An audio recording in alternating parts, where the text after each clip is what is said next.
What's poppin', everybody? My name's Adam, and we are in week 3 of a series called What Was I Made For?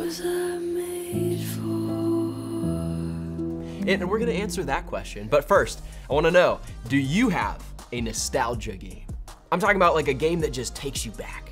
For me, it's Lego Star Wars. I used to go crazy on this game. I play it for hours. And sometimes I can still hear the Lego brick building noise when I'm sound asleep at night. I remember we used to be in the cantina, me and my brother, we'd play the game, and we would always start mayhem in the cantina. Like we'd go up behind somebody that was unsuspecting, we'd just bop them in the back of the head, and then all of a sudden there'd be a huge riot.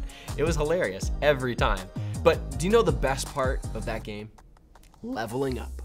Every time we beat a level, we got true Jedi status, we get to go to the next level. It's the same thing for Fortnite, for Minecraft. You wanna level up. We all love leveling up.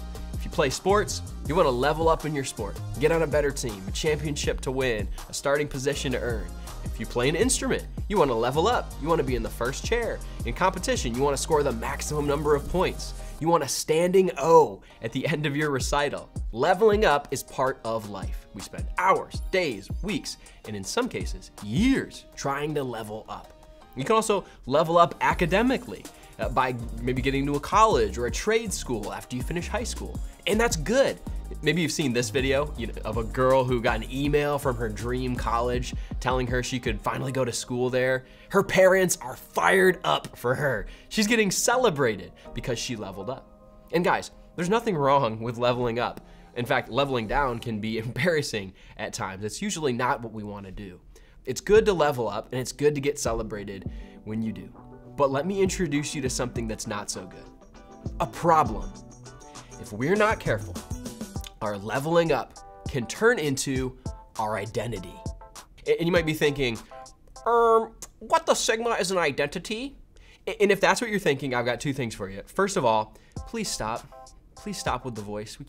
We're tired. We're so tired. And then secondly, that's actually a really good question because identity is just what we think is most important about ourselves. You could call them like our identifiable characteristics. It's what we would put in our bio on social media or on the Bible app. That's our identity. And get this, when the things we're good at or the things that we like become the only things that we're known for, that is when we start to have an identity problem. When our achievements or the things we've done become the best things about us, we begin to have an identity problem. When how many followers we have on social media is where we find our value, again, we got an identity problem. That can be so dangerous because those things can change. In that scenario, the foundation of our lives is on something that's temporary, something that won't be there forever. What we eventually discover is that we'll never truly be satisfied in achieving the next level. Maybe we'll be satisfied for a little while, but there will always be another level to get to. There's always someone better, someone funnier, someone cooler. We'll always be left wanting something we can't have. So it makes me wonder, why do we so badly want to make it to the next level? Most of the time, our desire for the next level is rooted in a few things. For some of us in the room, maybe it's that we don't feel good enough. So we work really, really hard to make sure we look good or we perform well. For other people, maybe it's that we just don't feel loved enough. So we take things to the next level in our relationships with our family or friends and others because it makes us feel better about ourselves. Or maybe for some of us, it's just that we don't feel like we can be our true selves. So we spend our time building a fake version of ourselves that looks like they have it all together. Oftentimes we feel like if anyone knew who we actually were, they wouldn't like us or accept us. So we hide behind our accomplishments and create a version of ourselves that looks good to other people. And this can keep everyone, including God, at a distance. It's a way to protect our image to make sure that we're seen as good enough, but it's not real. The question is, are those 3 things really what's best for us? I want to tell you that they're not. That there's actually something better.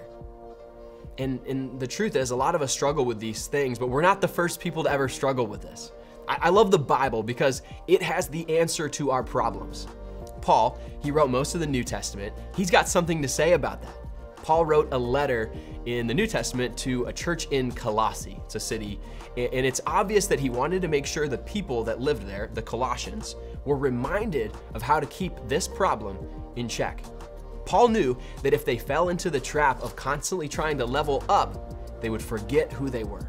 They'd forget what God says about them and maybe even what God had already done for them. I think we can read this today and discover the healthiest perspective for us to have about our identity, and it's in Colossians 1:16. So read with me if you would. It says, "For through him," and that's Jesus, "God created everything in the heavenly realms and on earth.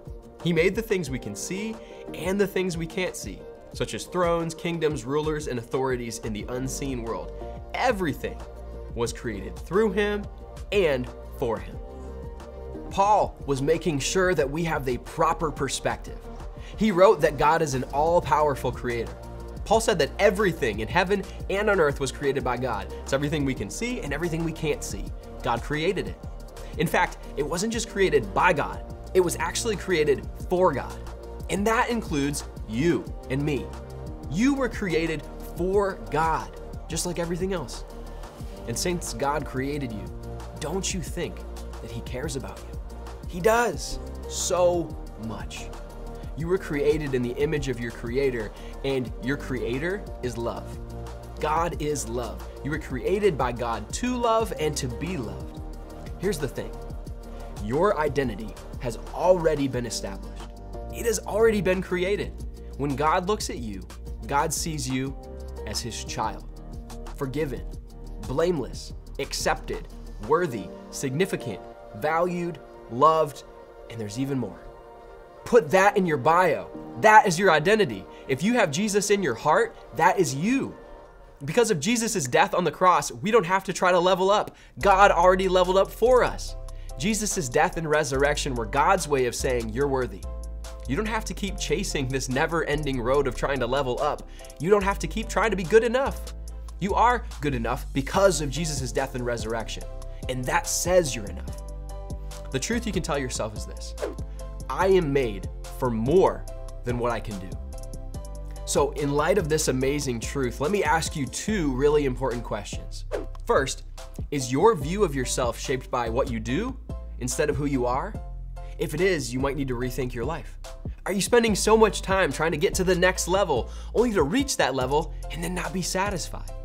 Only to find yourself trying harder and striving for the next level? I've done that. If your doing, or your accomplishments, your talents, achievements, followers, has become what makes you valuable, what happens if you can no longer do those things anymore? And here's the second question.